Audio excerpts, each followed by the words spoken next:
you know, and I would just shit on them all the time, and I never did it. And then when Freddie died about a year and a half after, I started putting together a one-woman show. Right. And I called Mitzi to see if I could do it in the belly room because she used to have one-woman shows up there. Whoopi Goldberg did hers up there. So she was like, perfect, go do it. She let me do it, which is a big deal. And then Dice came to see me with a girl I hooked him up with. And he came to see me and he's like, you're doing stand-up, stupid.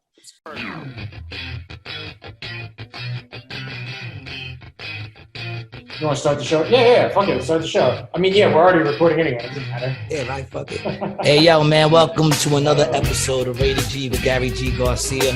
I'm your boy, Gary G. Garcia here. Of course, with my man, my partner in misinformation, Brian Licata. That's it. That's how I want to be introduced. This is my partner in misinformation because that's what this podcast is all about, people.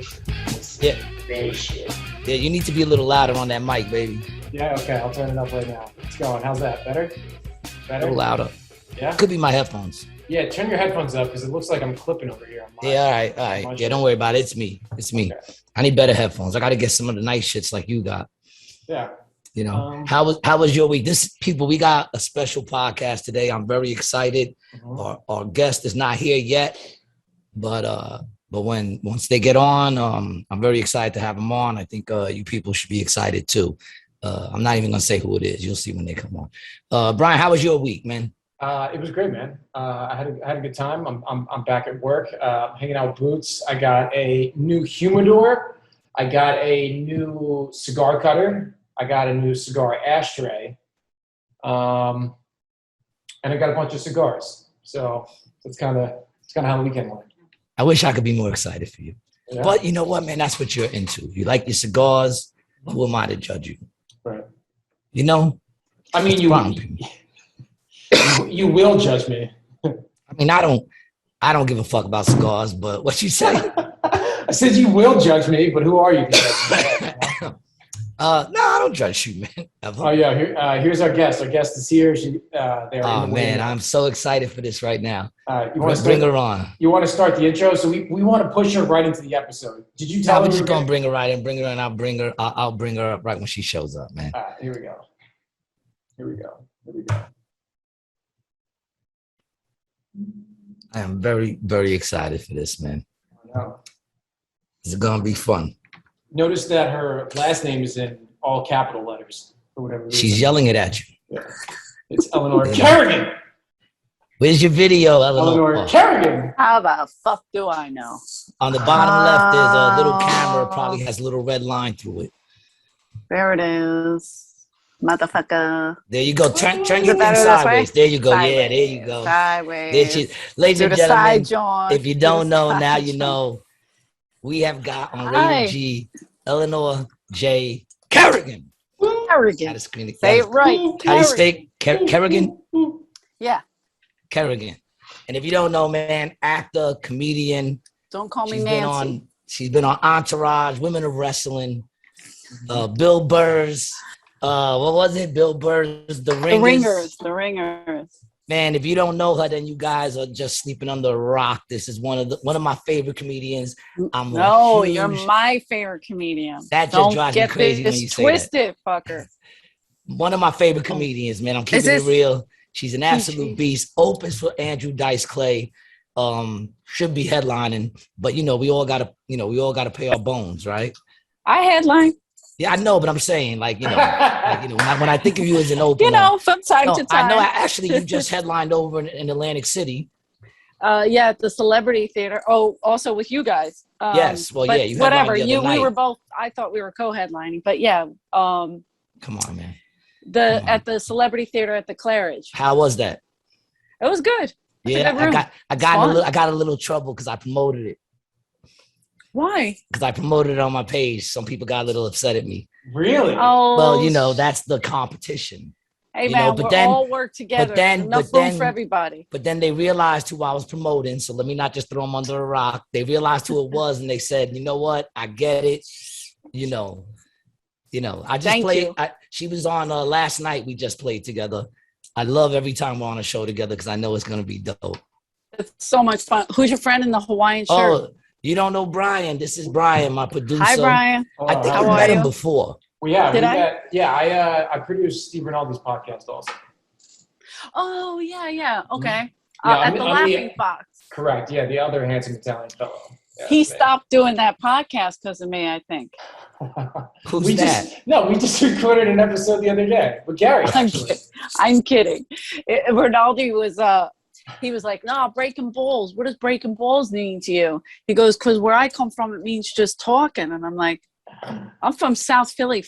That's not what it means. No, that's not what it means anyway. Like, it means breaking balls. He's I mean, that's what "Nah, I it means, did like, right when I got on. I just started ripping them apart. Same. He started freaking out. He was like, that's not what we do. I was like, no, that's exactly what we do. And then my brother Charlie started throwing shit in. It was great. Your brother was a great added effect to that episode. So much fun. Oh, I didn't even know there was one. I got to check that out now. Yeah, it was very Oh, good. yeah. It was good. Now We I were got to look at me. shitting all over I'm him. smiling like a giddy little kid right now. Who is the other gentleman that does the podcast with him? Mike Adams. Mike Adams. Is he? What did I call him? I think I called him an Indian, but that's not what he is. Yeah, he's Mexican, right? Mexican or some shit. Same It's all the shit. same. It's hard. You know. The same shit. He's black. We gotta start black. wearing He's 100%. signs. That's right. He's black. We love You him. gotta start wearing signs when you're light and we can't figure it out. You gotta I always get say a little I can't, mark on your chest or some shit. I can't tell one person from the next, so it's like I'm not a good racist. People call me Puerto Rican when my hair's curly, and I'm like, yes, I am. Yeah, I she's going take it hard. right in. She's I going love hard it. on this Mexican dude yesterday. Yo, Oh, it's fucking hysterical. Mexicans. I love Mexicans, man. He was hitting They're on the you, best. or you were hitting on him. Oh, I always hit on them. I fuck with them. Because here's the thing. First of all, Mexican guys, they'll hit on you. You could be like, you could have knots in your hair and fucking shit in your teeth and Very true. shit hanging out of your ass. And they'll be like, shh. I mean, they don't give a shit. They'll hit on you. So I like to do it first to throw them off. And they're like, the fuck? Yeah, they get thrown off because Yeah, they they used to get- be it's the the dominators. Well, they're not. They're tiny and I love them.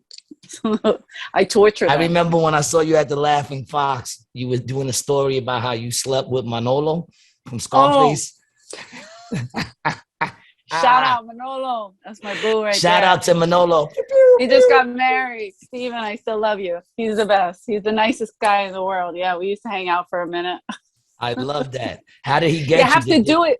You have to do it for the story. How did he get you? I think I raped him. I thought maybe he shook your tongue at you. I was wondering. It looks like a lizard, a I was bug wondering coming if out he of your came up mouth. with just like watch this, blah, blah, blah, and just like wiggle his tongue at you. A lesbian. No, when we were young, Lesbian. me and my best friend Ivy, we used to joke. Oh shit! Give us that handsome face. What do you got? Well, you scared me. I thought my Wi-Fi went out again. Oh no. We're just looking at I his looked. hand- I was like, ha- oh ha- no. his handsome Steven's face. great. We're still good friends. He's the best. He's the nicest guy there is. And we Did have did you catch him in his prime, or did you catch him when he was little, like more bloated? he was limping. He was limping. He was You know what I limping a mean? little bit It was an before or easier- after.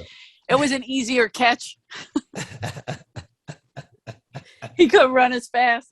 No, this was shit. I had just started doing comedy kind of. I was maybe like 2 years in, so it was only like 10 years ago. How long have you been doing comedy? 14 years. 14 years. And you be February was rolling- 14 years. You be rolling with the big dogs, man. You were just on Joe Rogan, right?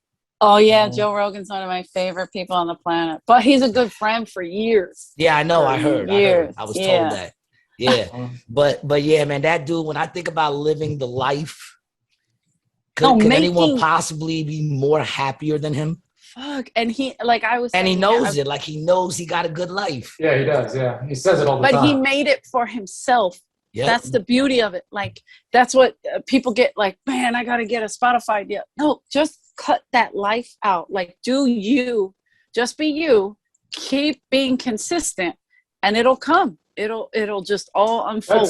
That's really Brian, isn't that what I would say? Yeah, that's the spirit of his podcast. I'm a big fan of his, and that's kind of 100%. why I got into it. That podcast you did with him was the one of the most relaxed podcasts I've ever seen him do with you. Oh yeah, well he was getting high and shit. And I said, you guys just seemed it was like you guys were like family talking. You know, it was like the most I guess low key and chill I've ever seen him, relaxed on air. And we did Kill Tony together. I know. I watched that also fantastic. Yeah, also very fantastic. And you've been on the Joey Diaz podcast. Oh, Joey Diaz, that's my boo. I would love to meet him. I've never met. I would love to meet Joe Rogan too. Kidding. But see, that's what I'm saying, man. That's what I'm doing. Gee, I'm not depending on no one. I think you and Joey Diaz would be really funny together. Oh, you would match. So yeah, you, him, George Perez. You know George?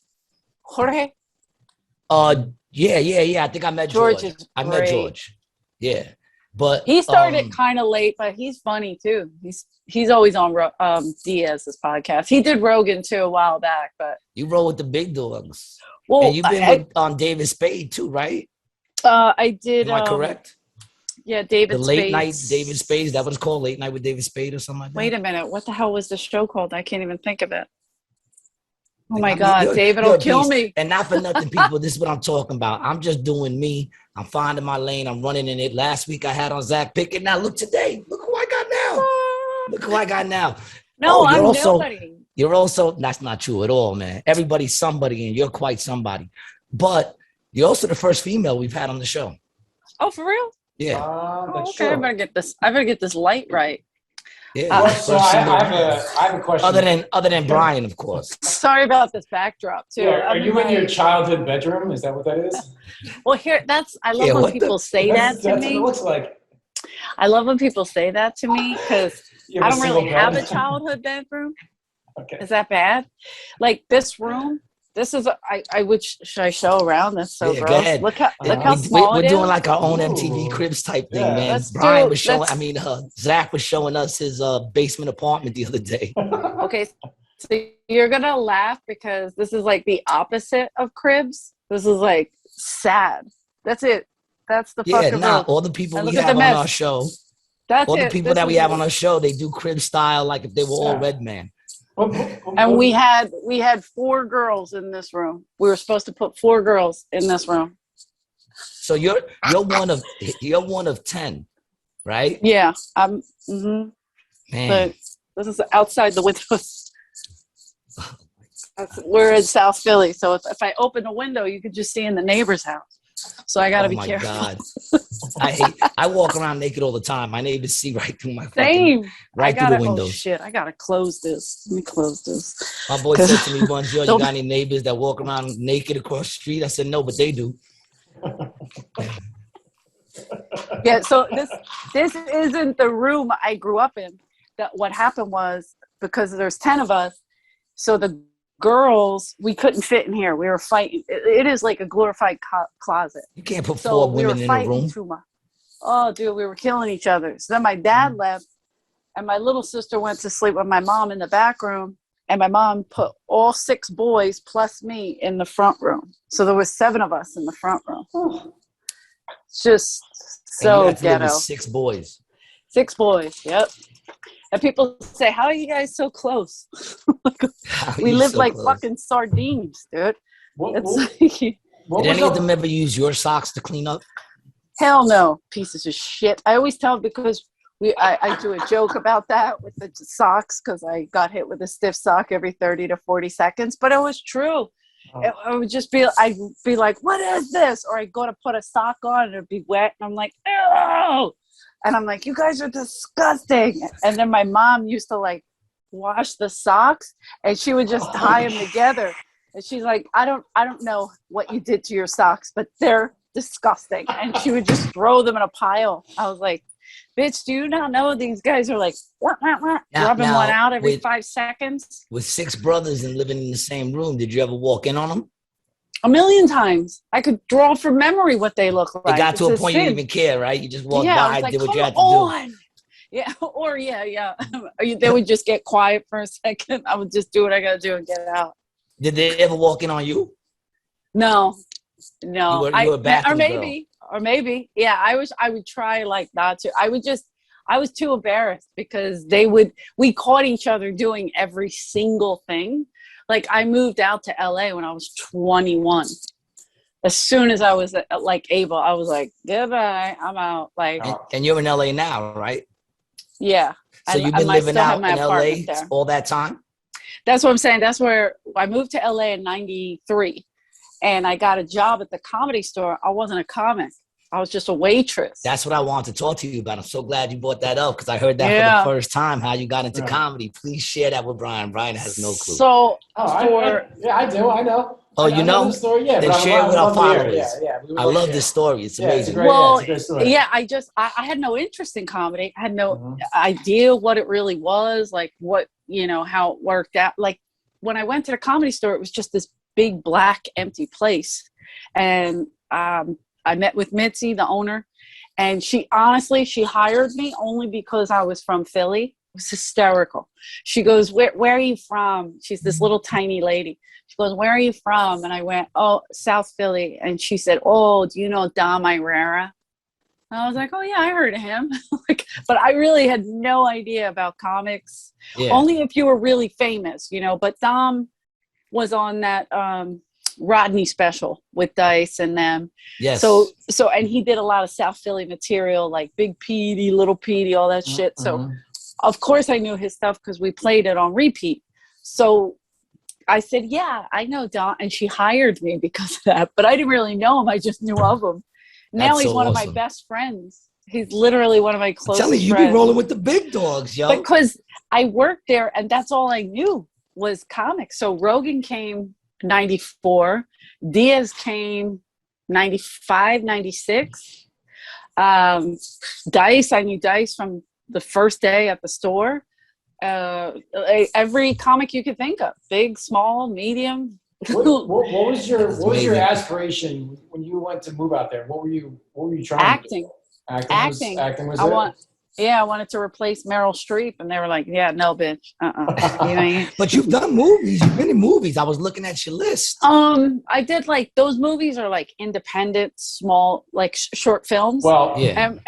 There were some great short films in there that just that went to festivals and did really well, but nobody, no. Well, you on Entourage. Entourage, and I got cut out a lot of Entourage because Dice is crazy, and he was God bless him. But here's the thing: because Dice is crazy, completely out of control. Like we'd be on a set, and like we were on Entourage set, and season 8 was all Dice. Like Doug Ellen was like, we just want to do all Dice. You're gonna see your career's gonna pop like crazy again. What a great creative choice! Just say this. He brought him back to life. Yeah, Doug Ellen single-handedly brought Dice back to movies and mainstream kind of thing. Because right from there, he started doing a ton of big movies. And so, but on Entourage said, he goes, yeah, Eleanor's going to play my wife.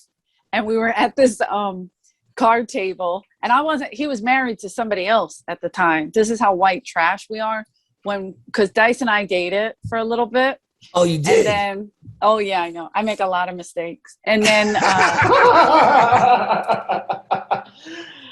know it's fucked up. And you agreed to do the podcast, so there's another one there. What's a minute? Because I'm Puerto Rican. A minute could be 5 years. How many? 5 years. 5 years. Whoa. See, and she loves Puerto Ricans and Spanish people. That's how I knew she probably wasn't on white time with that. I don't even know what white time is. That's pretty much on time. 15 minutes early. Oh no, yeah. If you're 5 minutes early or late, I'm like, what is that? What does that even mean? You have to say that to somebody else, like, or somebody will say, if you're on time, you're late. I'm like, what? That's not a thing. I've heard that before.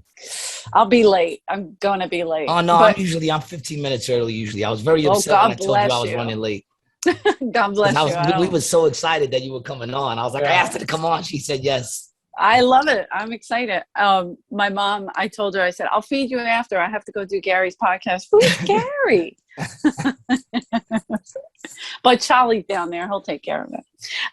But anyway, so wait, what were we just talking about? Charlie's your mother that came yesterday? Yeah. Yeah, big up to Charlie, man. Isn't he great? He loves Charlie's comedy. He's a big fan of yours. He's like, I got my shirt. He's like, it's too small for me. And I'm like, too bad that I'm wearing it. I still have my shirt. Is it Gary's oh. shirt. No, for me. He's like, I wanted a shirt. And I'm like, too you should bad have you told didn't me. get I'll one. get him a shirt for sure, man. He doesn't get one, all right? No, I'm just kidding. He can't have one. You seen the hats? I gotta get the hats out. Oh, yeah, the hat looks With good. my little See, I got to get real merch. With my little See, 3G on the back. this is great. This is such good merch. I don't have any merch. I'm terrible. How don't you have merch? You would sell so much merch. Terrible. I'm terrible. Especially on the road. It gets me through the road. Yeah. It gets me to bring home the money I make. Yeah. You know, because that's what I live Because it pays for the travel. It pays for the travel and all that stuff. Yeah, you should definitely. They will eat that shit up. I know. I'm terrible. How don't you have any merch? Because I'm a horrible human being. Do you have a manager? I do. You do? Yeah. Tell your manager what's the fucking up. What's up? Get on that fucking Why? merch They for don't me. do the merch. He's like, Yeah, get but this he has to shit get someone. together. I mean, they do everything else, man. Tell him to get fucking. I Get you need him someone to get get. you shirts. I need him to get me a real gig. I'll worry about the fucking merch. Yo, Just man, give me a fuck real around. gig- I'm gonna real open gig, up for you. bitch. I'm gonna get us the tour. I'm gonna open up for you. But I Oh don't my know God, if I that can would get your be money, so man. much You're fun. worth so much. I don't know. Yeah, But it I would would be love- so much listen, fun. anytime No, you need we have to someone get over. your money up so that Yeah. we could just Yeah, work well, I gotta together do that. I've been properly. charging more lately because if I don't put a value on myself, who will? That's 100%. That's one of the Mm. biggest things Dice taught me. And Yeah. when I first started headlining, this is the thing, like my first ex-fiance was a booking agent. I mean, I know I'm a weird dude. I have like a bunch of ex-fiancés. Listen, I judge you not. I judge you not. Good. That's what I was going to say. I don't judge you at all. So I'm I all have, about bad decisions. yes, I have 3 ex-fiancés. So it's like a whole thing. That's why you're such a great comedian. Because I can't commit. No, because you make bad decisions. Okay. But I do it like you for the stories. Yeah, you have to. I mean, who's going to pass up Manolo? Huh? I wouldn't. Yeah. Yeah, I would. No. I would fuck him for sure. Right? Yeah, Me definitely. and my friend Ivy used to touch ourselves to him. She would be like, today I thought about Manolo all day. I'm like, oh my God, me too. And she's like, no, I got him today. And we would be like fighting over who was going to think of him when we were touching ourselves. I'm like, we could do it together. It's not cheating, you fucking weirdo. we But both Oh can. my God. well, the minute it happened, I called her. I was like, you're not going to believe. How And was she he? was, he's good. He's great. Is he he's a tender? good. Is he a tender lover? Yes, he's Latin. That says a lot. Yeah, Endowed? good. Yeah. I've been told I was comfortable. I take that as a Okay. compliment. Comfortable. I take White that as girls? a White girls say that? compliment. Yeah, it was a white girl. Of course. Yeah. Oh, it's comfortable. You know. It's not a compliment. Don't take that. Anyway, It's not a no, I'm compliment. kidding. Don't I'm take it kidding. as I'm one. kidding. I'm just kidding. Listen, man, if I don't make stuff compliments, I'll never get them. You're like, I could see this being One thing I positive. love about you, Eleanor, and I'm gonna keep it real. I want to thank you because from the minute I met you, you have always shown me love. No, and you could, You know what when I'm saying? somebody's funny, I stay on it. I jump like, on it. And like I've met some comedians who I consider to be, you know, your level comedians, that next level that I'm striving to get at. And they've showed me a lot of love, you know, with their lips, but then like, you know, they never show through. Not that I even expect anything when I meet anything, but like you, the minute you met me, you showed me love, you got me gigs with you, you know, that's the thing. You know, I'd love to take 1 million comics on the road to put a great show. I just need to bump up my ticket of sales. course, so I know. can Listen, I have know how it that. rolls. When I got signed to Epic Records back in '92, everybody on my block was hitting me with, you know, tapes and stuff, and I'm like, dude, I'm not even in yet. Just because I got signed doesn't mean that's anything. My album I'm ain't right even out here. yet. I haven't sold one record for these people. All I do is owe them right now. So, you know, they would get mad that I wasn't. So I understand how it goes. That's why when I meet people, you know, like I never expect nothing. When I met you, I didn't expect nothing from you other than, just the love and the respect of a comedian who I adore. That's great for me. But you went the extra mile, and you always do. But like, even at Governors, don't think I didn't notice. Even at Governors, you told the owner that James, to keep an eye on me, man. So. James, you gotta get this guy in. This is because James loves funny comics too, and James also will back you. Like he'll book you continuously until if he believes in you. There's some people he puts on all the time, and people are like, "Why do you always put this person on? They're not popping." He's like, "They're going to." Like, and that's a rare thing. That's not, he's not actually, in the city. You going the extra mile is a rare thing. And I could be wrong, but I credit it to the fact that you're a female comedian. Oh. I feel like, because that's one thing I love about you is that you always give me mad praise, but you're never intimidated, which you shouldn't be. You're an animal. And that's the thing with me. Like, if I see someone great, I'm not intimidated by them. I want to roll with people that are great. I don't want to be a big fish in a small pond. Right. And like I credited that. I ain't gonna lie to you being a female comedian, so you're less intimidated. I found male comedians to be more intimidated by a good comedian. Well, no, I think I'm fortunate. First of all, Dice, and he's good too. If he sees somebody, he pushes, tries to get them, like all the guys that opened for him, Sebastian, Norton, Eddie Griffin, he pushed and pushed. Lenny Clark, he pushed until they got their own shows. He's been doing that for me. He did that for Patty Ross. So I feel like a lot of the people at the Comedy Store, Sam Tripoli is a huge. I don't know if you met Sam Tripoli yet. His podcast is fucking awesome too, by the way. Dude, Sam Tripoli would be like podcast. This guy. Yeah, dude, he would be great on this show. He's nuts. He's phenomenal. But he's such a good person that like he pushes for you. He got me booked. What's that place called? Tiff's in the Dojo. Yeah. Have you done that up in Jersey? No. That's Tripoli's spot. Like, he's like, you got to put this one. You got to put that one. He's putting every fucking comic. That's to the point that people are like, hey, stop sending comics, But that's Tripoli. That's who he is. And I feel like then the Rogans and all those, like the Joe Diaz, another one pushes, I guess the real recognize the real. That's the difference. Just because you're good doesn't make you real. Yeah. And I mean, these guys, like even Rogan was saying it, like there's room for everybody. Why can't you help somebody else? Mm-hmm. What is the big deal? Like him having me on, I'm a nobody technically, you know what I'm saying? Like in the scheme of things, but I've been on Joe's podcast more than once. We used to do the Ice House Chronicles. He invited me all the time and I was brand new to stand up. You know what I mean? I did it I did it a few other times with Dice, but I also did it one time with just me and Red Band. And he doesn't have to do that, but that's just how he's like, who cares? Keep pushing. She's pushing, I'll push. If you're not pushing though, that's when the thing. That's when you stop. You're like, all right, I can't help this person anymore. Like I'll say, hey, come out to LA if you're in LA and things are back to normal. Let's get this kid a showcase. How is it in LA? It's still climbing, but it's good. I mean, they're doing shows. As far as like the things I loved about the Comedy Store was the development. And so like if you say you came in town, I could just on Sunday or Monday call Adam, Eget, or anybody at the store and say, hey, put him on. Or ask Adam to watch you, and they would do that. They would do that for me in a heartbeat. Like, great, no problem. Coming in, get them out, Get them on the show. I don't ask people for nothing. Like I would have never have called you, even though I know we hit it off and I know you was feeling me. I would have never have called you to ask you for anything. I'm so bad at that. Like if you didn't hit me up, and even now, like you hit me up to do stuff, I would never be like, yo, if you got something popping. I mean, I just did a couple of seconds ago, but Wait, here's the difference. That's the greatness of the podcast. It brings out something in me that normally wouldn't be there. I'm sorry about my boring backdrop. It's just no one lives in this room anymore. Was the same way. His was the same way a week ago. All he's got is a picture of a dog.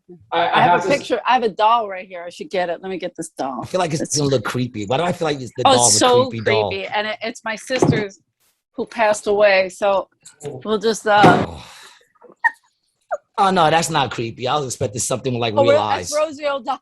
My aunt used to have that same doll. I haven't seen that doll in 15 years. Yeah, that aunt. You have it autographed? I no, got pulled, cuz. Shit. She got it autographed. I got pulled, cuz. And not for nothing, Brian, you notice me and her are rocking the same earphones, okay? You were sitting there bragging about your big joints, but apparently these are the ones What's the big joint? comedians wear. His headphones. He got the big cloppy ones on. Let me see. I'm the producer. I'm not the comedian. Okay. Yeah, those are more producer-like. These are producer headphones. Okay. You know? I'll give you that. Do you smoke weed, Eleanor? I don't. You don't, right? Yeah. I've never smoked, and everybody never wants me ever. to. Oh, see, I just got a new goal in life. I just created a new bucket list now. Something on my Get bucket in list line. to smoke There's a joint. a line I of don't give a guys. fuck. I don't give a fuck whoever came before me. I don't give a fuck who came before me. I'm here now. I'm gonna get you to smoke a blunt. What's up? What happened? How is that? How has that never happened? Yeah, especially with all the comedians you hang out with. I know. And forget weed. How about coke? I'm around that. Nah, coke is easy not to do. It is? I feel like it is. I feel like it's an easy thing not to try because it's still got the there's bad underlining things to it still. Yeah, especially now with that's a big line. It's a big line across the weed. It's like that feels like because that's like the lowest of the hard drugs. I feel right, but I'm kind of a wild card, if you will. Like if I would drink, I'll get, like I always say, I don't drink too much because if I start drinking, I'm either going to fight everybody in this room or fuck everybody in this room. I feel like I see that in you completely. Either way, there's going to be casualties. It's going to be a problem. Especially after seeing your act. I feel like if she gets drunk, she's a wild drunk. It gets wild. Like my best friend, unfortunately passed away when he was 35, but he was one of the only people that I trusted in LA, because like in Philly, I have my people, but when I moved to LA, I didn't have those kind of people that were going to bail you out. LA, they're going to be like, oh, she's losing it, and they'll run away from you. Yeah. But there's this great comic that, like I said, unfortunately passed away too young, named Freddie Soto. Freddie Soto, the Mexican kid from El Paso, Texas. Hilarious. Why does that name sound familiar to me? He was on the verge, and he passed away. Dark skin brother? No, Freddie could be light skinned. He was light skinned. He is a little not round. like me, light skinned. Mm-hmm. Yeah. Okay. So I'm thinking of somebody else. All right. But he could get tan, obviously, But Freddie. Well, yeah. I mean, I did a sweaty hair. Yeah. You do not tan. You have the uncanny ability to tan like an Irish person does. 100% see through. It's uncomfortable. I take my clothes off. People are like, please put them back on. But at least if you take off the lights, like if you like to do it in the dark, I don't even really have a ring light. It's just my leg is uncovered and it's glowing.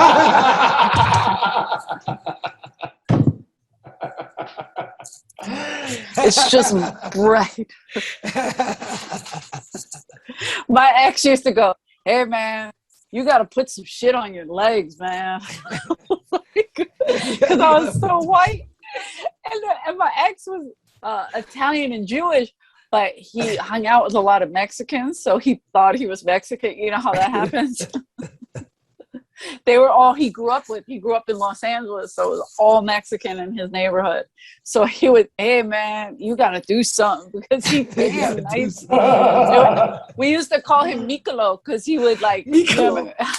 You remember Mikolo? You're killing me right now. It was the best, but he was like, you got to put some shit on, man. You can't go to the pool like that. But he used to get like a nice brown, and I'd be like shining behind him, like, hey, what's up? I don't see anything wrong. Have you ever tried to put on like some sort of tanning, 100%. like the spray? And it streaks, and I look like a dick every time. Every fucking time. How about the beds? Do you ever go in the beds? Nah, I couldn't do that. And growing up here, everybody did that. In fact, one of my friends. I like the beds. Yeah, You look like you like the beds. It's like the type of dude that goes tanning. yeah, put the little fucking goggles on like a real queer and just get in there. Just start sucking a cock. I get it. Just lay in the bed. Lay in the bed. You gotta lay sideways so they can slip it through the side crack. Why is he opening his ass cheeks? What is he doing that for? That's weird. You don't need a tan in there. You're supposed to bleach that. But my best friend and one of my exes owned a tanning bed, like a tanning salon around the corner, and I never went. I hated it. Never I'm even tried it? I'm claustrophobic to get. Have you done the one where they spray it on you? My friend, this is like Ross and Friends. Not that way, but my Andrew is my ex, right? Dice is my ex, and then when we broke up, he started dating this girl, Mexican, Italian, and Jewish, born and raised in LA. Absolutely gorgeous, right? But she was a makeup artist and all this stuff. And I started dating her uncle, who was the crazy guy that would tell me I need to put some shit on. Fuck. We're real white trash. When white trash goes Hollywood, we go Hollywood. So for a while, this is like a fucking. It's like a fucked up soap opera. Like even soap operas are like, no, it's too far, and nobody. I was hoping so much I was gonna get to know more of Eleanor. Like I was like, I just hope this podcast helps me to learn more about her, and it's doing 100% that. I'm loving it right now. It's so embarrassing. But for a while, I was dating Dice's uncle. Anyway, so wait, Dice's uncle or Dice's chick's uncle? Well, whatever. We used to say Dice's uncle because it was his chick's uncle. But when he said it, we go on the radio and he's like, she's dating my uncle. And I'm like, it sounds like I'm dating a 90-year-old Jew. Please don't say it. How old was he? He was young because he was only 5 years older than me. Oh, all right. So he wasn't, but he was young because Dice's ex-wife, her mom had her as a teenager. Right. So she even the mom was gorgeous. The whole family was ridiculous. Well, I got an uncle that's like, I think 30 years younger than me. Right. Yeah. My grandfather was popping it till his heart stopped. He was popping them out. This whole neighborhood. My friend Anthony, we used to, because I remember Yorsi used to do a bit about this. Like, I got to go pick up my uncle from school. Well, my friend Anthony, he had to pick up his aunt. Because we were in 8th grade and his aunt was in 4th grade. He's like, I got to wait for my aunt. I'm like, come on, man. That doesn't even make sense. I was saying the other day on that movie, Don't Get Caught in South Central, the funniest scene in the whole movie is when he goes to his father's house and the father's younger than him. And he's giving him like the worst advice. So good. It's horrible because he's giving him the worst advice, but I feel like I'm giving some of that advice to my kids. Wait, was that don't be a menace while drinking your gin and juice. Yeah. All my friends are in that. That's another one with so many of my friends. Daryl Heath, Alex Thomas, Chris Spencer. They were all in that movie. Crazy Legs is a real good friend of mine. Sully McCullough, and I got my little brother Bobby a Crazy Legs shirt for Christmas because Sully was selling them at his show. He does comedy. They're all stand-ups. So they're fucking hilarious. That is so crazy, man. I'm telling you right now, I don't know how you are not completely blown up right now, but it's gonna happen. And when it does, shine bright. We'll see. Just shine bright. Enjoy it, man. Not for nothing. Your ride has been incredible. Right. And just like the names you're reading off, your ride sounds like it's been incredible. And somehow really through all that, you managed not to smoke weed or do cocaine. You believe that shit? That's insane. I smoked a cigarette when I was 9 years old. And I remember my brother saying to me, Billy, said, you're going to get addicted. I go, I'm not going to get addicted. I don't do that. And then all of a sudden I find myself sneaking out, looking for cigarettes, hiding cigarettes. At 9 years old? 9 years old. And then we got hooked on iced tea and shit like that. Like, if we didn't have crazy, out of control.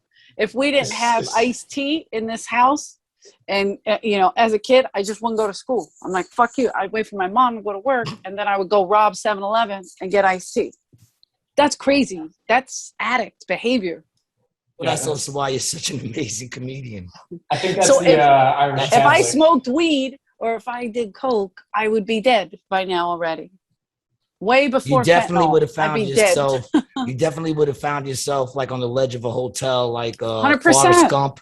You know, Mm-hmm. contemplating Forrest Gump. Remember when she when goes she's on just the walking. edge and she's just kind of like, I'm just contemplating it. I'm just thinking about it. She Maybe kind I of will, slips. maybe I won't. You know, yeah, she does the little slip and goes, nah, I don't really want to go that far. I realizes, yeah, you By would the definitely way, have done that. But I've I would done like to that think, walk without I would like drugs. to think your talent would have kept you here. Yeah, I've done that walk without drugs, and that's frightening. So that means you remember it all. Yes, wide awake for it. But now you know what else, though. Now you also have no excuses for like, well, Yeah. other than you needed material. I mean, I really, so many of my friends were like, here, you know, anytime I'm in the midst of weed, coke, Oh, here, yeah. how come this, that, and I just Yeah, if you ever never. been talking to us while we're smoking, Even the I'm sure I'd pills. try to pass it to you. Yeah, even the pills, people are like, oh, here, and I'm like, what? No, I don't need. I'm good. Yeah, now and they're pills like, I've never oh, you been- need. I've never been too into pills. I feel like you can't control the level of it. Once I it's can- in you, it's in you. Yeah. So whatever it's And gonna do, it's gonna do. You know, Everything's Whereas- like that. you don't though. think everything's like that. But no, weed is like, you know, you could take a blunt and you could take like 3 or 4 hits, start to feel high and go, I don't want to take no more hits. And Well, then you're right there where you are. You know, you could do that with I see what you're cocaine. You saying. could take a blast of cocaine and be like, Mhm. all right, this got me bugging. I don't want to go no higher than this. You have to But once sniff, you take you have to- those you have to pills, sniff the pills. Then you can't. you know, you swallow start to them. feel it That's coming. the problem. And you're like, all right, I'm good. And then it just keeps going and going. And you're like, Oh, wow, yeah. I didn't want to be like fucking. Like, how do people do, what's that one? Mushrooms? Oh, I love mushrooms. Get the fuck out of here. That's love terrifying. No, it's not. See, it's all about, with me, it wouldn't be terrifying because for me, it's all about learning, experiencing like inner peace and like Mm-hmm. I love microdosing. I've been microdosing for like 2 weeks now, where you just take a little bit. You don't trip at all. If you start tripping, you took too much, but you take a little bit every day, and it's supposed to get your left and your right brain to work together instead of shutting down. Wow.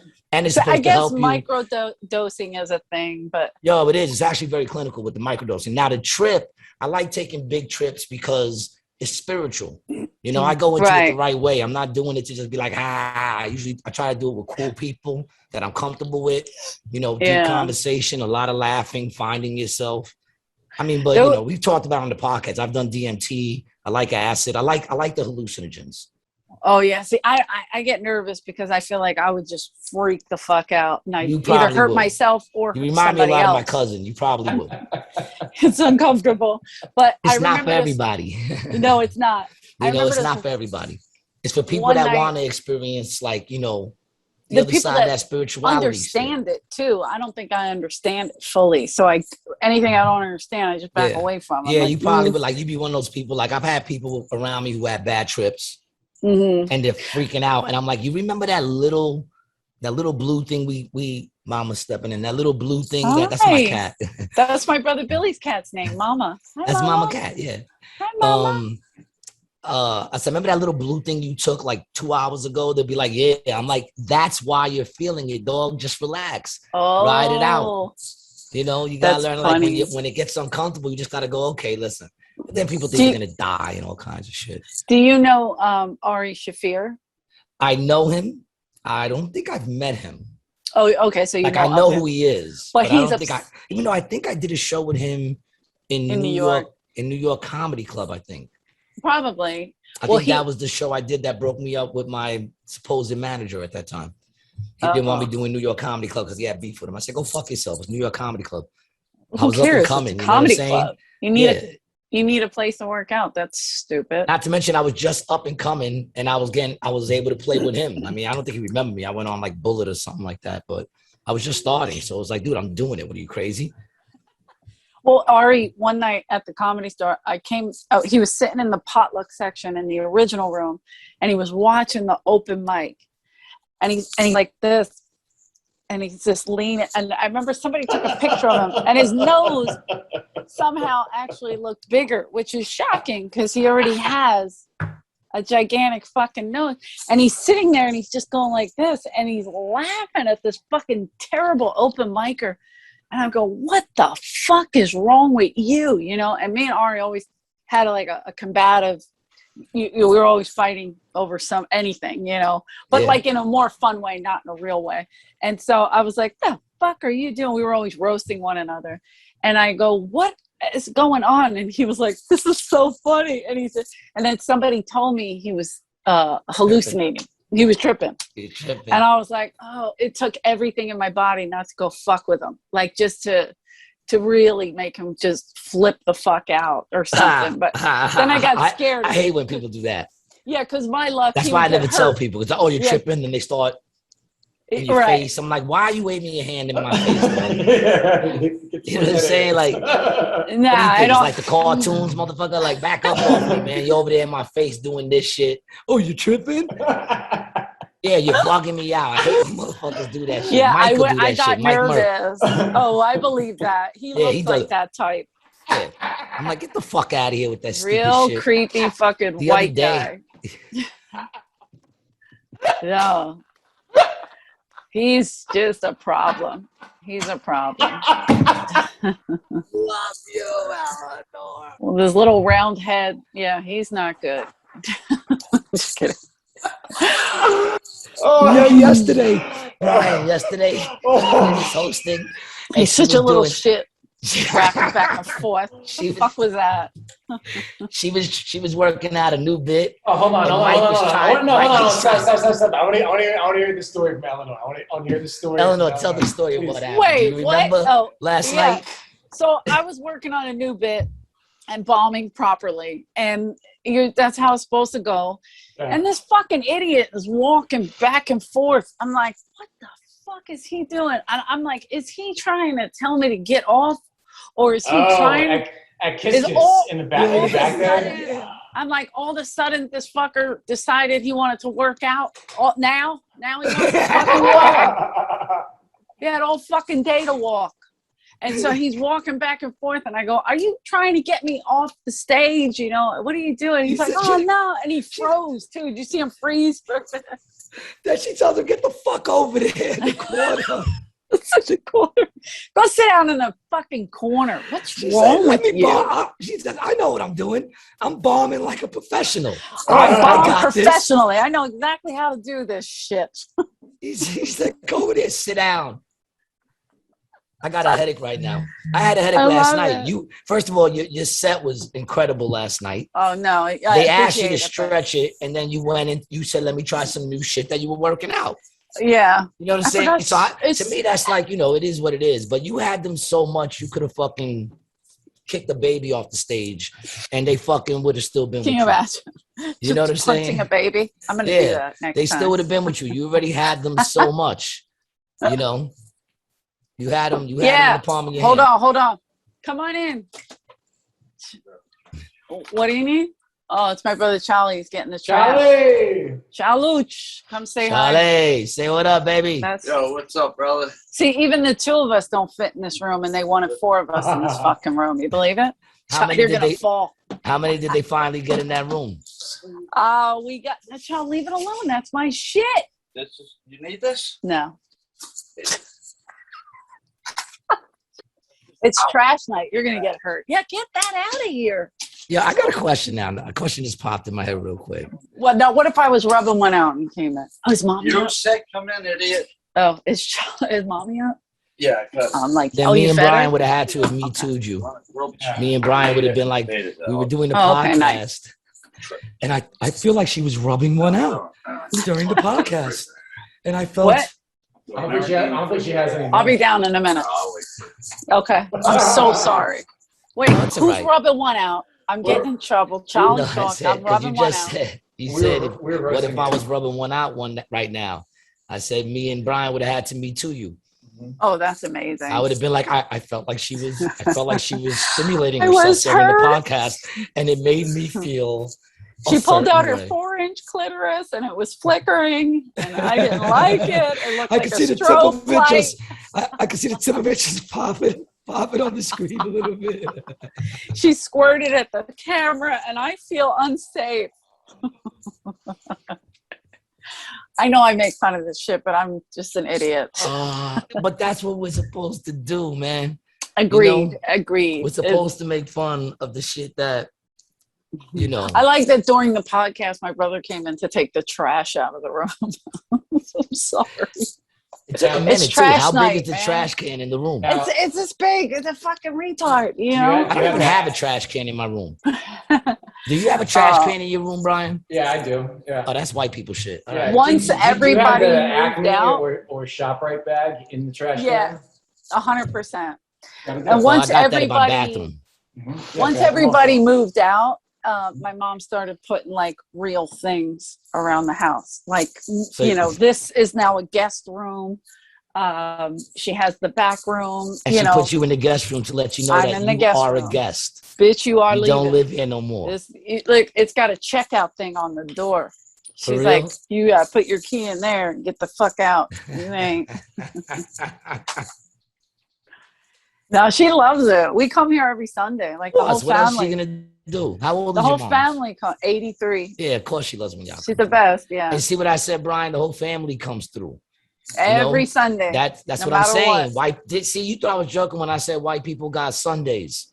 Mm-hmm. You know, Well, it's a Puerto guinea Ricans, thing. we don't get together. We What? don't get Really? together other than Yeah, funerals. what did I said that white We people get didn't do together on that. funerals. That's when we have like family get together. You say white people, but it's really a Guinea or Italian thing. I'm sorry. I don't Sorry, wanna but send you're it. Irish. Yeah, I know. But I'm outnumbered in this neighborhood. It's a more Italian. Like I talk Oh. with my hands, and people always think I'm. Oh, she's Italian, or she must be ethnic Puerto Rican or something. Because, You could but be I'm- any of that stuff. but it's because I was outnumbered in this neighborhood, so I talk like that. Like there's only I think 4 or 5 Irish families in this neighborhood. Problem is, we all have 10, 12 kids, so nobody fucks with us. There you go. Do you have any cops in your family?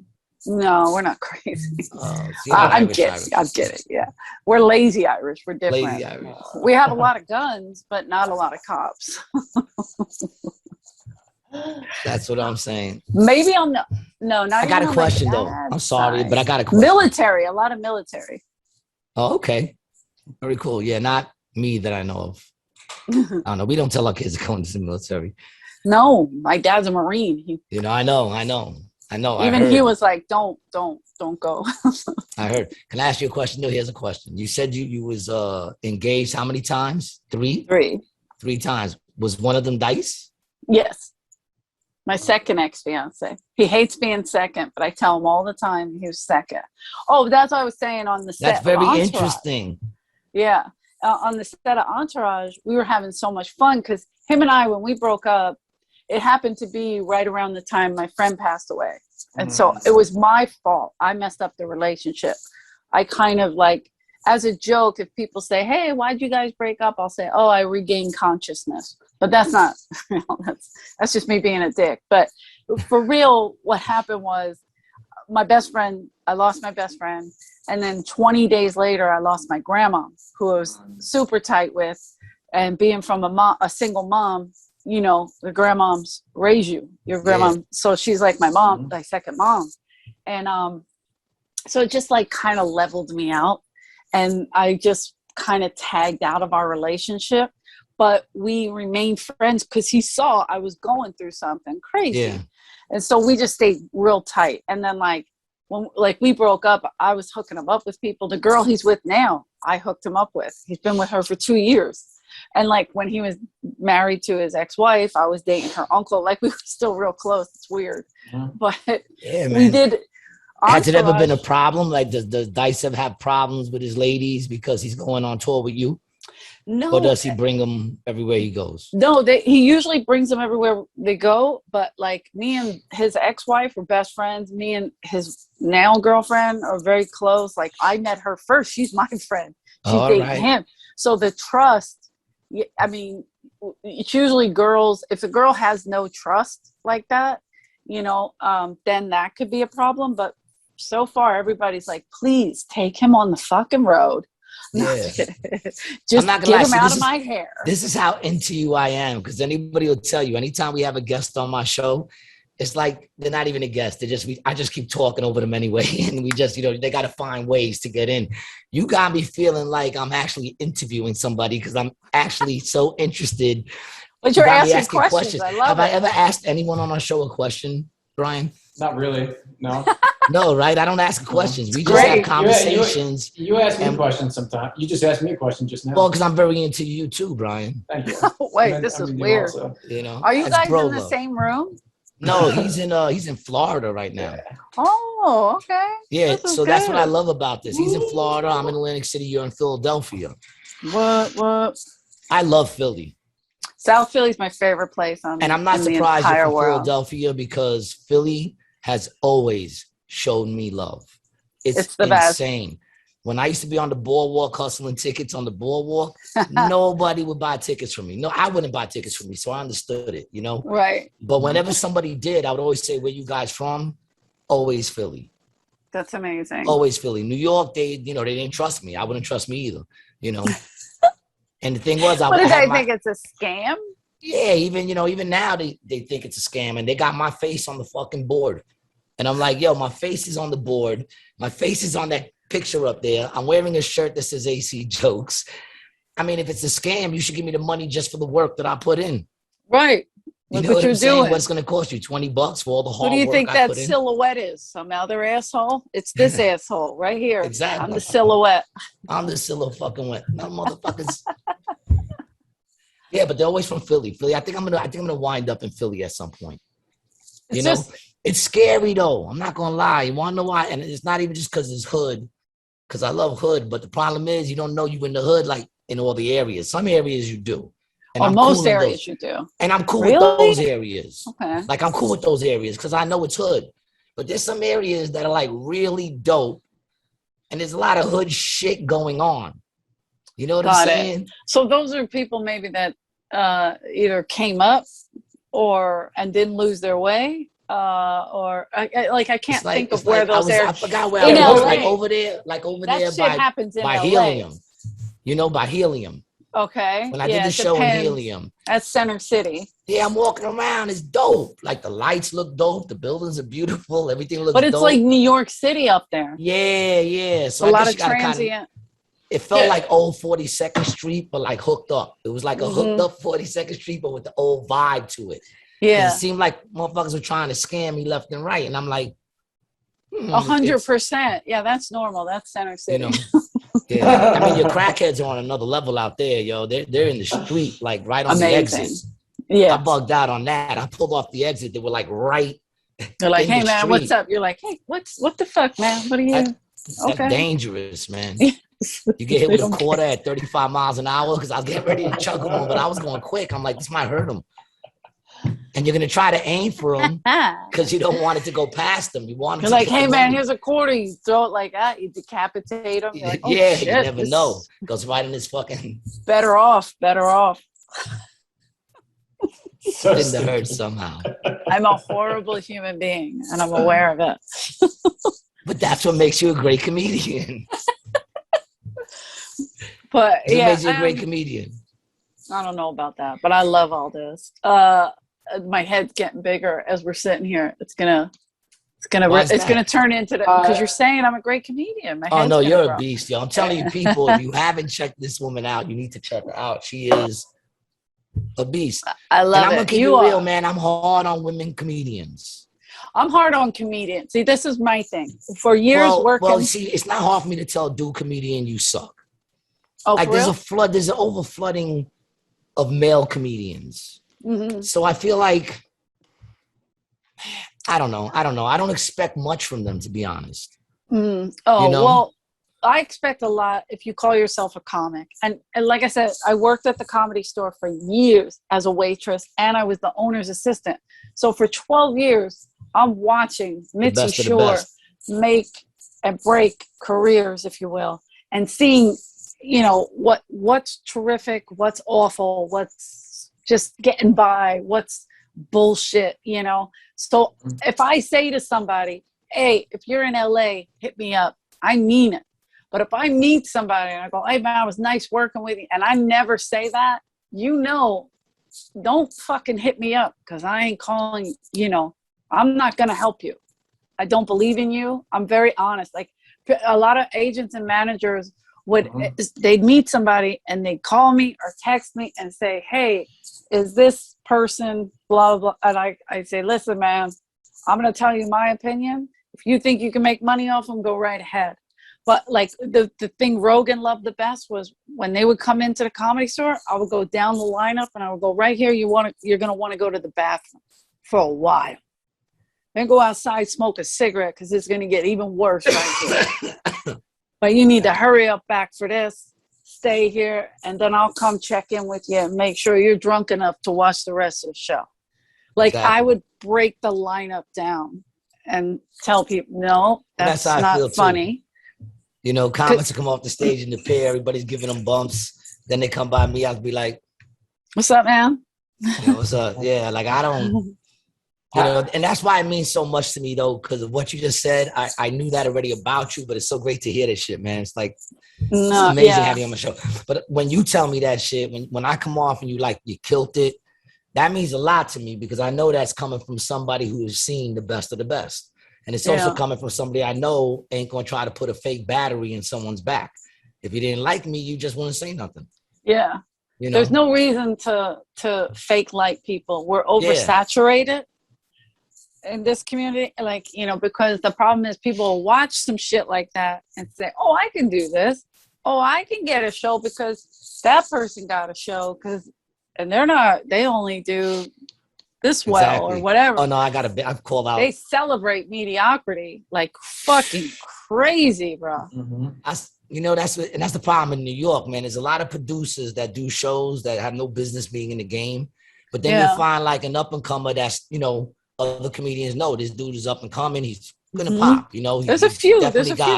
He's got it, and they'll do those people's shows, which legitimizes that dude as a producer of comedy. You know.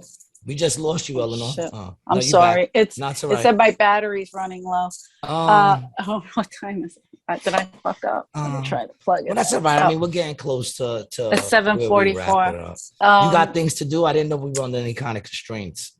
No. Well, I just got my mom downstairs. I mean, you look like you're about to go out and like hit the club or something. So I didn't know if I was holding you up. Fucking dog, yeah. Do I look like I'm going clubbing? You look like you're about to start. It's just me going clubbing. You're going running? Are you going to go? You should go running. Me and Rosie O'Donnell. No, I don't run at night. Fuck, women. That's my favorite Sam Tripoli bit. He'll be like, women are still running at night. Don't you watch the news, you dumb whore? Yeah, like, and I'm not saying you shouldn't be able to run at night. Shit. 100. First of all, I should be able to run at night. Like, I don't even like when I see men running at night. Like, just don't run at night, motherfucker. You're gonna get hit by a car. Some creeps in a fucking bush with a machete. What are you doing? Like, there's a lot of weird people out at night. The freaks come out at night. It's, dude, Houdini, chill. baby. I know I'm a freak. I know. That's why I'm out there. I'm out every night. We work nights. Yeah, We're freak workers. I don't remember who I was telling the story to, but there was a waitress at the Comedy Store that decided to become a comic. And she was horrendous. And she was, we were in Vegas. And at the time, I was helping my buddy Steve Sharippa. Every once in a while, I would send him comics because it's right, you know, if he couldn't get somebody from the East Coast, somebody was stuck in the snow, whatever. So Sharippa would say, hey, anybody at the store wants to come out to LA, if you okay them, I'll put them on. So I would send him some comics, you know, and I sent him a couple of really funny guys, whatever. And we were in Vegas, and he got us rooms and stuff. It was one of my friend's birthdays, so we're hanging out. We go in his office. The girl that was turned comic, she said, "Hey, I'm a comic. Why don't you book me?" So he looked at me. He said, "Hey, is she funny?" And I go, she's new. And he looked at her, he said, Eleanor just said you're not funny. And I was like, fuck. But it's true. Like, I'm not going to be like, hey, yeah, go work fucking Las Vegas. You stink. I came up, I learned from the ropes from Mitzi Shore. I remember me and Freddie Soto, that comic I was telling you about. Me, Freddie, he was just hosting the open mic. one of the young guys that showcased for Mitzi, he came over to her. Me and Freddie are talking to Mitzi, and he goes, "Hey, Mitzi Shore, I just want to say thank you for letting me go up. And do you have any words of encouragement or anything?" And she looked at him. She said, "I don't encourage mediocre talent." And you just see this kid's hopes and dreams shrivel up, and he just fucking walked away. I was like, holy, that was fucking ruthless, but necessary. That's and, why and if he had the talent, that would have made him work harder.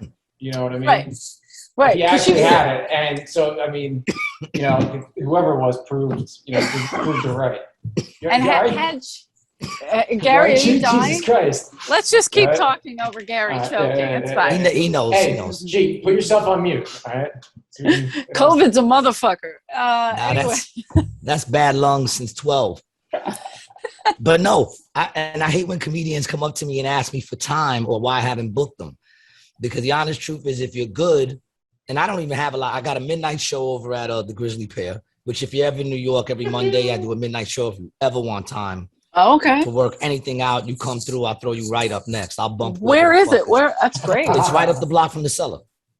Oh, okay. Yeah, it's popping. It's like the CBGB's of comedy right now. All the New York up and comers are popping out of there. It's in the back. I would never promote it because to do the Cellar, you can't get into, Cellar don't want their people down there. So they sneak in, you know what I'm saying? You got to sneak in, you know what I'm saying? I wouldn't take pictures or anything. Are they like that where they say the Cellar don't want the comedians that are playing there to come down to the Grizzly Pear. It's right down the block. Oh, maybe because it's too close. Yeah. Okay. Yeah. Plus, it's also a dive bar that turned into. Wait a minute. The Boston was right around the corner. There were so many. The thing with they got New York the Fat is Black so many Cat clubs. In that spot right there, they hustle comedy like crack. You walk down the block and everybody's like comedy show. That whole strip, because it's Fat Black Pussycat, Cellar, Grizzly Pear, Greenwich, and then you go around the corner and you got the old Lantern, which is now right across the street. I did a show right after the Cellar. Walked across the street and did it. I don't remember what it was called. Probably it was an underground. It could have been the Pear. The Pear started real underground, and now it's starting to bubble. Is it? You have to go down. Oh no! You went down the stairs. Yeah, no, that was probably way before my time. Greenwich, maybe? I don't know. Oh, Greenwich, you go down the stairs. Okay. Yeah, Greenwich, you go down the stairs. Okay. Yeah, and I was like, damn, it's right across the street like that. Like that's why I like New York. Whereas in LA, you have the Comedy Store, the Laugh Factory, and they are close technically, but you have to drive to each one. You know, you can't walk, so it's like. These you can walk to, no problem. It's right there. Yeah, so I didn't think they have that beef. LA had that beef. The only one that doesn't really want them doing it would be the Cellar. Everybody else, they kind of all the comedy will run from one to the next to the next to the next. But the Cellar, I get it. They're the Cellar's the shit. It's the #1 comedy club in New York City. I get it. They don't want the people playing there to be being advertised as they're playing down the block because that's Got it. But if one should happen to pop in, I won't take no pictures and I won't promote it. I'll just bump whoever's next and throw them right the fuck up. Got it. Yeah, there's so many places in New York. We've been doing the New York City Winery. Oh my God, fucking awesome. Yeah, I had this when I opened up my restaurant like 3 years ago. I opened up this restaurant with one of my boys, and we were doing comedy shows out of it. And I actually got Mike Vecchione to come down. Because he lives in Astoria. I love Mike. Mike is Mike is the dog. You know what I'm saying? He's as real as it gets. He hung out afterwards. We chilled. We freaking ate some food, and he was dope. He hung out. He was dope. And he lives right around the corner. Oh, okay. He's so funny. I love him. So he agreed to do it, and it was dope. We were doing dope. I did like 4 shows there, and each one was just by the end we were selling out every show. That's great. So the Mike Vecchione show was the last one we did there. But I had this comedian come up to me and he's like, yo, so when you going to book me on, one of your shows over there in the restaurant? I said, when you get good enough to be on one of my shows at the restaurant. He was like, what? I said, dude, I just saw your set. You ain't ready. I said, didn't you see I had Mike Vecchione on last week, dog? Like, I said, if you become good enough to be there, then you won't have to ask me. I'll ask you. Exactly. Exactly. Now there are times when I need like to work something out for a gig. Or I mean, say, once hey, they if know they who know you you. are, you know what I'm saying? Like when my pops died, I never asked for spots. So whenever I show up to a place, I never ask for spots. So people know that when I'm there to support. I'm not Yeah. there to go, can I get a spot? You already have a lineup. Right. You already put together this show. But they also know if someone doesn't show up, they could throw me up and I'm gonna do what I do. So you know, it works. You know, you're also there hoping, you know, not hoping, but if some shit should pop up. But shit happens. Yeah. Shit happens. But when my pops died, I wanted to be on stage. It's where I needed to be. So that whole week after he passed away, I went there every night and I was like, can I get a spot on? Can I get a spot? And they were like, yeah, we'll get you, 7 minutes, 8 minutes, no problem. Yeah. Everybody put me right on because they know I never asked for spots. Right. But I needed to be on stage. When did your pop die? I'm so sorry to hear that. 2 years now. 2 right years. Before, right when I started coming out here. So it's going on 2 years. How long have you been doing stand-up? I thought it was less, but 7 years now. Oh shit. Okay. Yeah. See, but you're less. A fucking killer. 7 years. That's amazing. 7 years. But I'm also here I've been very blessed. It was during COVID, you guys have been killing it. But even before that, just to even come out here, I didn't know nothing about comedy. All I knew was that I loved it. And I knew that in my mind, it was always going to be my fallback because everyone always told me you should do comedy. So I knew I was going to try it eventually, but I was very into music. I was signed to Epic Records. I was, doing music. I was trying to build that back up, but everything was bringing me to comedy. I went through my divorce. And when I went through my divorce, I was hanging out in the bar talking about, and everybody be dying. And I'm just talking about my pain. I'm sitting there just talking about my pain and everyone's dying laughing. And they're like, you're a comedian, right? And I was like, no, they said, you got to be a comedian. So I knew it was going there, So I did it once and then I didn't do it for a year. And then when I got into it, I said, fuck it. I did it once. I had a good set. I didn't know what to do. So I went to Jim Mendrinos' class. You know Jim Mendrinos. You don't know Jim Mendrinos? He's been in the game for a while. And I looked him up and it winds up that, a lot of people give him a lot of props, like Jerry Seinfeld used to, work out his bits with him and shit like that.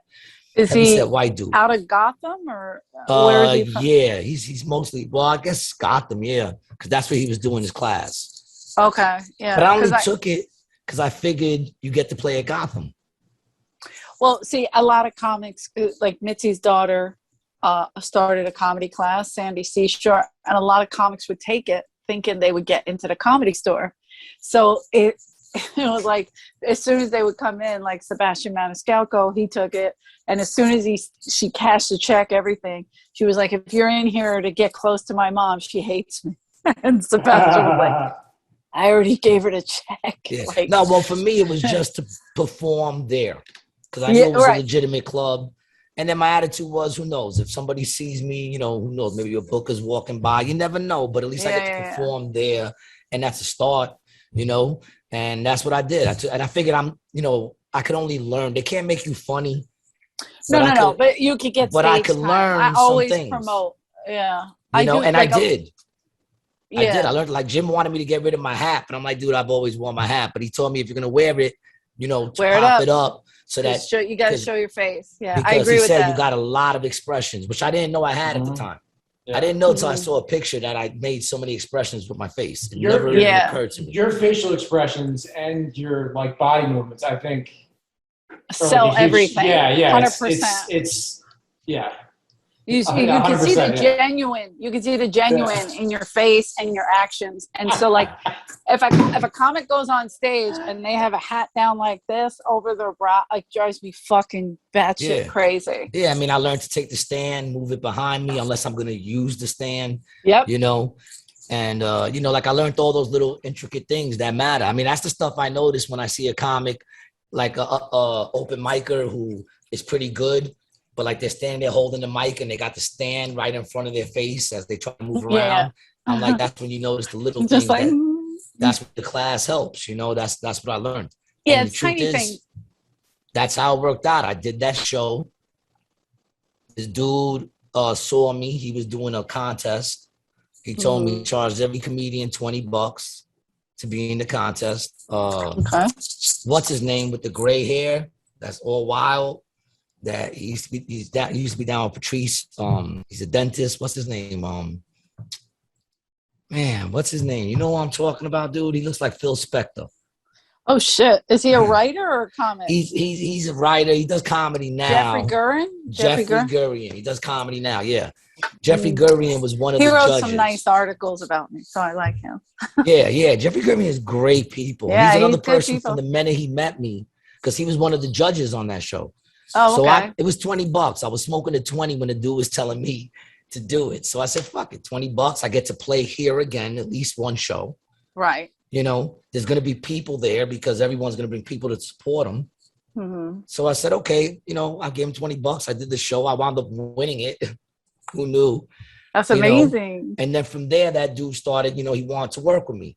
And, he's a dude that his name doesn't, has a lot of bad, right. things behind it. And everything you heard is probably true. But me, I never really had a bad experience till the experience when he told me I couldn't play at New York Comedy Club because he had beef with them. And I'm like, you got beef with every club.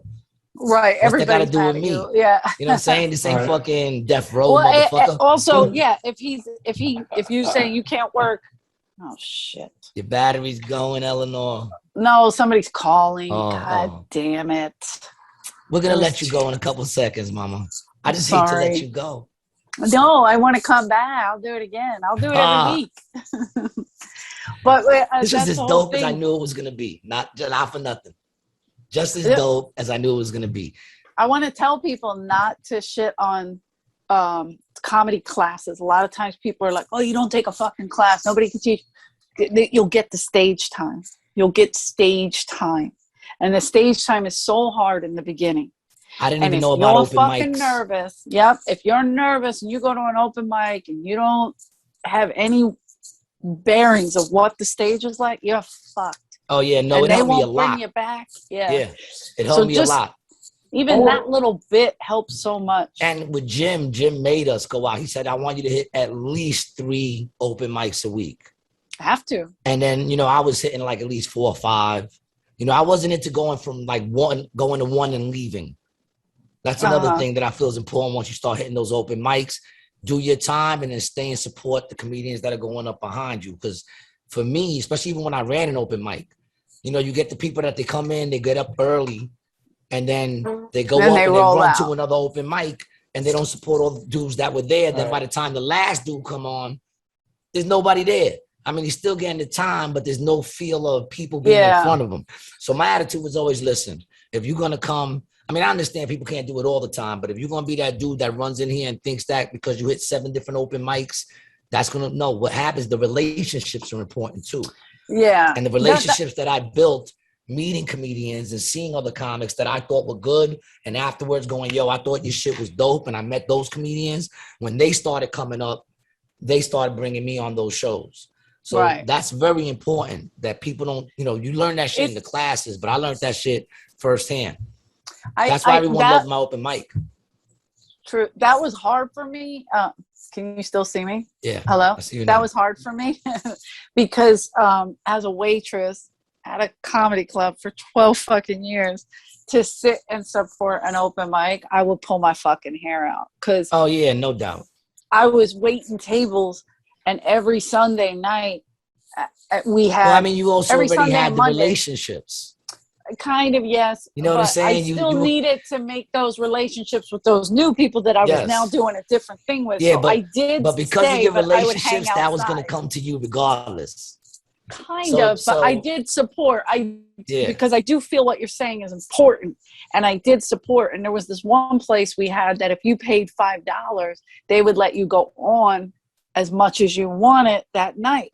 So if we all hung out, you could go in the back and like write something out and then go back up later and try. It was called Marty's. That's pretty dope. And I'm telling you, like Gerard Carmichael every night, Jamar Neighbors, Willie Hunter, myself, Josh Adam Myers, Lexi Shoemaker. Like we were every freaking night we were in Marty's, just trying to write shit and get on stage as much as possible. A circuit like kept going up and down. Sometimes you leave to go do a spot, come back later, work it out there because you already paid $5. Yeah.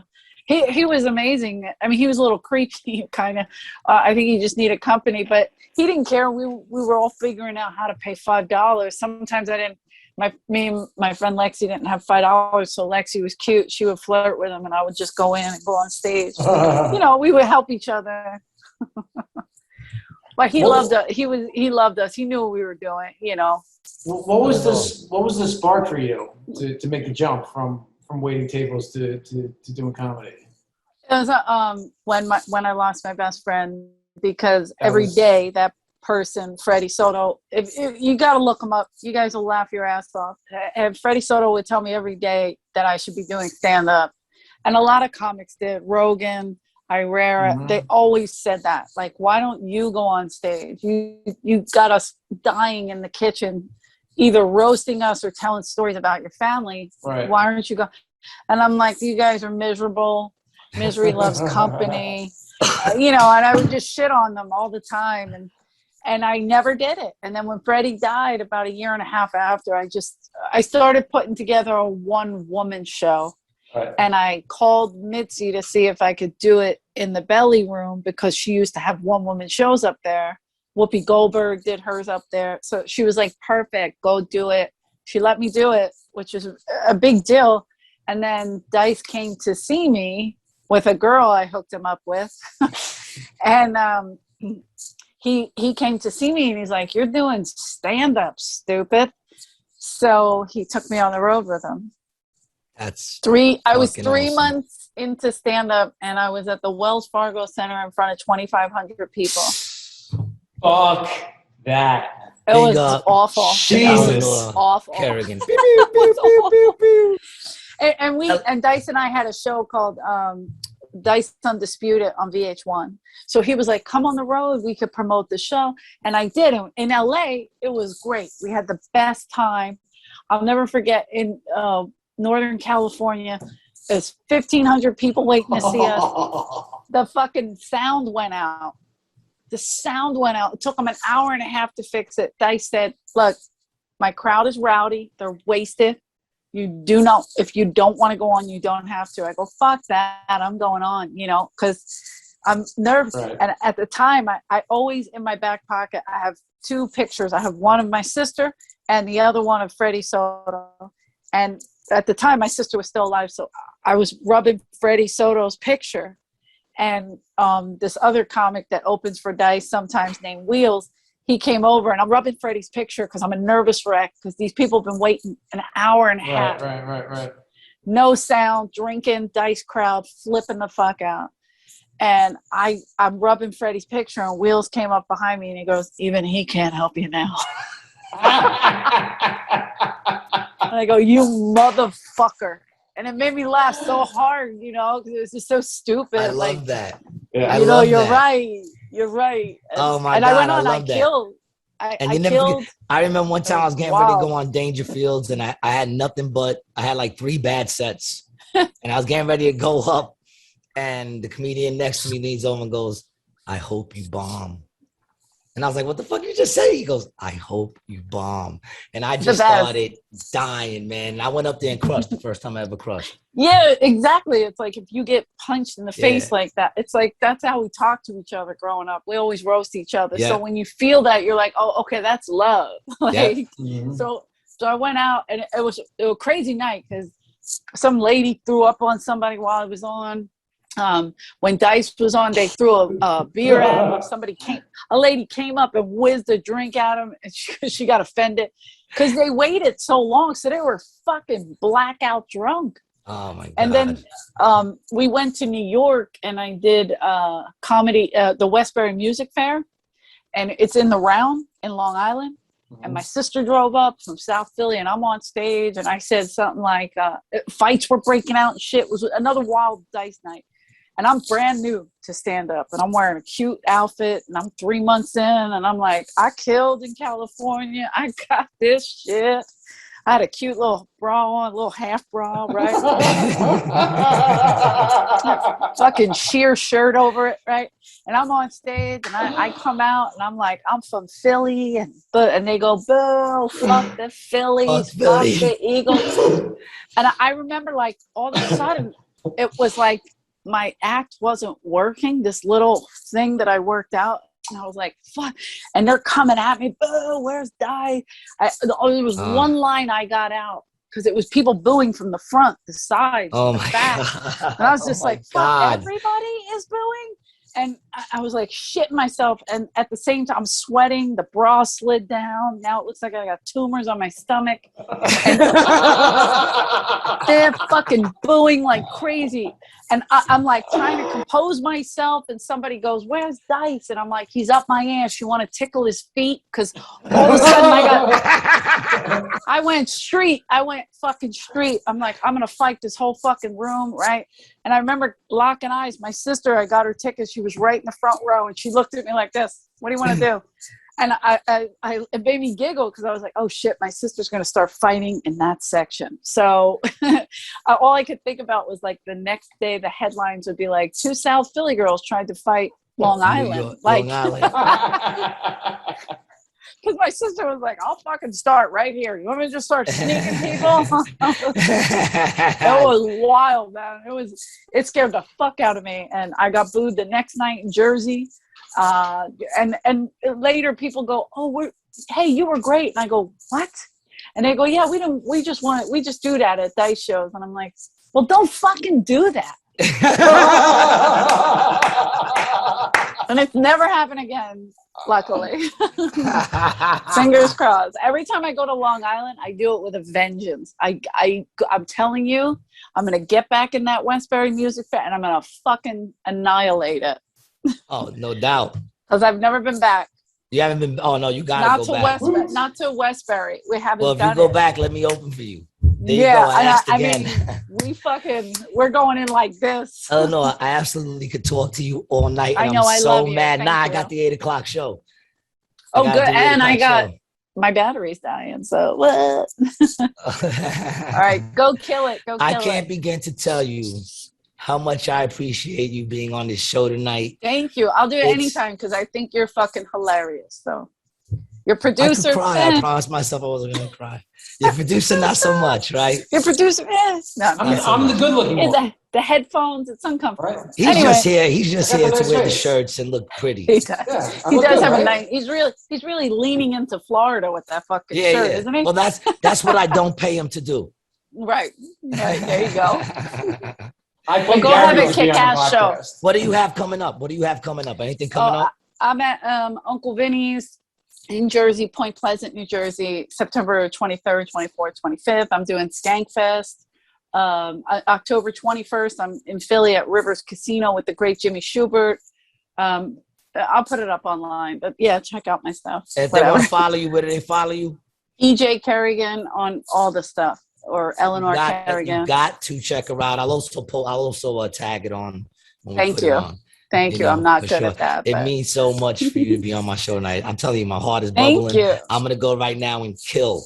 Why? Because I must be on another level. I just had you are on another level. Eleanor Kerrigan on my fucking show. Brian, you got anything going on? I'm not a comedian. No. Of course you don't. I'll be editing this episode. Thank you. What edit? Why do you have to edit it? And all my people, if you haven't checked out my special, man, what the fuck you waiting for? Oh, yes. Yo? Check out the special. You Did Not See Me Here Tonight on YouTube for free, and you can catch me at AC Jokes any time of the week. Just go to acjokes.com, see when I'm there. Follow me, Gary G. Garcia. That's another episode of Rated G with Gary G. Garcia. Peace. Thank you.